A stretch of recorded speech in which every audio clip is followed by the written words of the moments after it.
En effet, je pense qu'on ne peut qu'envisager ce que j'ai pu écrire dans une perspective historique et dans une perspective que vous retracez et à laquelle je continue à rester fidèle,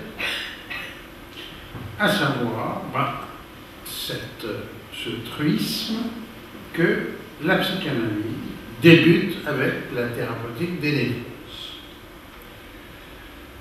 Bon, si on veut aller chercher dans les coins, on dira, mais Freud s'est intéressé à la psychose, oui, c'est vrai, mais les débuts de Freud, avec les réflexions qu'il livre sur la psychose, sont discutables. Pourquoi sont-ils discutables? Eh bien, ils sont discutables parce que, au début, la perspective freudienne est une perspective qui n'est pas psychanalytique, c'est-à-dire qui est un regard sur la clinique où il dit ce qu'il pense de la névrose, mais il dit à l'époque qu'il parle de l'hallucination, il parle d'autres phénomènes cliniques qui montrent qu'il cherche à avoir une vue élargie. Et puis, ça s'arrête. Ça s'arrête pourquoi? Ça s'arrête parce qu'il va commencer à parler à partir de son expérience. Et comme il est clair que son expérience va se limiter au fur et à mesure et qu'il va laisser tomber un petit peu jusqu'à Schreber la psychose, n'oublions pas que Schreber est un texte. C'est pas un cas clinique. Ça n'est pas un cas clinique. Et donc,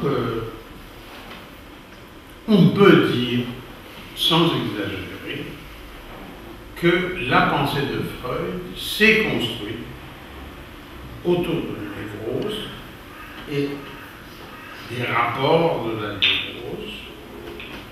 Mais pour moi, il y a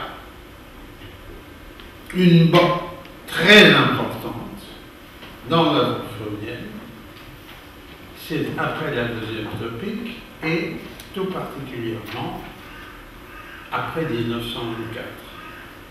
C'est-à-dire que jusqu'en 1924, on reste un peu lié par la position freudienne, la névrose et le négatif de la perversion. Dans la pensée de Freud, c'est clair. Et il faut chercher le modèle de la névrose dans la perversion polymorphe de l'enfant. À partir de 1924, les deux articles, Princeps sur névrose et psychose et la perte de la réalité dans la névrose et la psychose, il y a, à mon avis, une marque. La référence de Freud, ça n'est plus la névrose négative de la perversion, c'est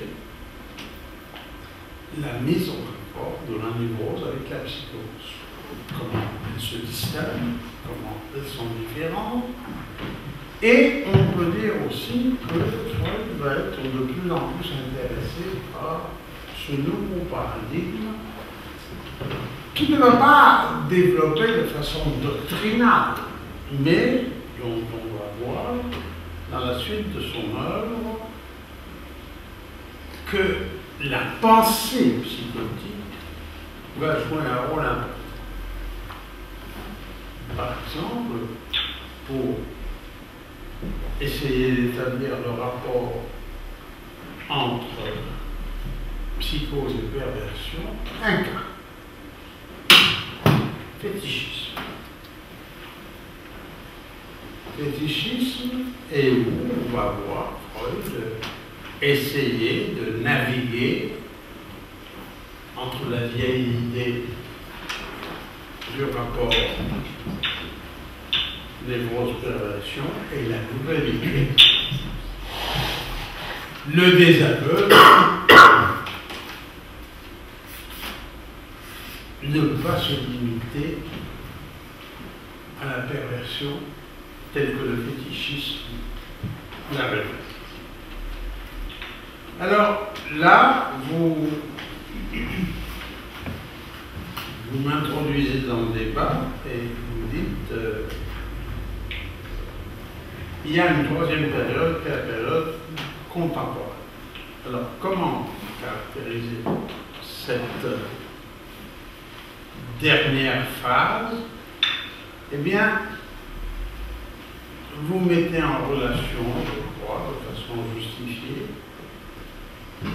ce que j'ai pu écrire sur le fonctionnement limite, la folie privée, le noyau psychotique,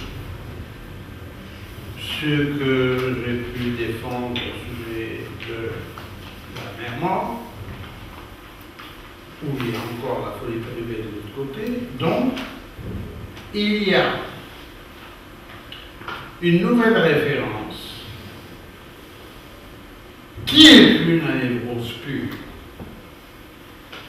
qui est un mix mal défini, qu'on appelle dans certains cercles le noyau psychotique, dans d'autres le narcissisme de mort que j'ai proposé, avec également des nouveautés, folie privée. La folie privée, ça n'est pas la psychose, et où donc on voit que le pôle de référence clinique cesse d'être la névrose. Pourquoi? Pour diverses raisons. D'une part, parce qu'il est avéré que la névrose se fait plus rare sur nos divans et qu'il y a une mise en cause d'un certain nombre de postulats. C'est la grande période où la majorité psychanalytique ne pense qu'à une chose, la relation duel. Tout ça, c'est avant l'Édipe. Tout ça, c'est dans le rapport du petit enfant à sa maman. Comme si les mamans pouvaient exister sans ces pauvres papas qu'on passe son temps à noyer.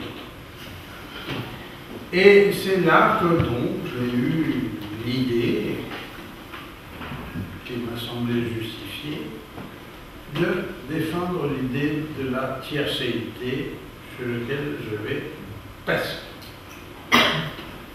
Mais de plus en plus dans la psychanalyse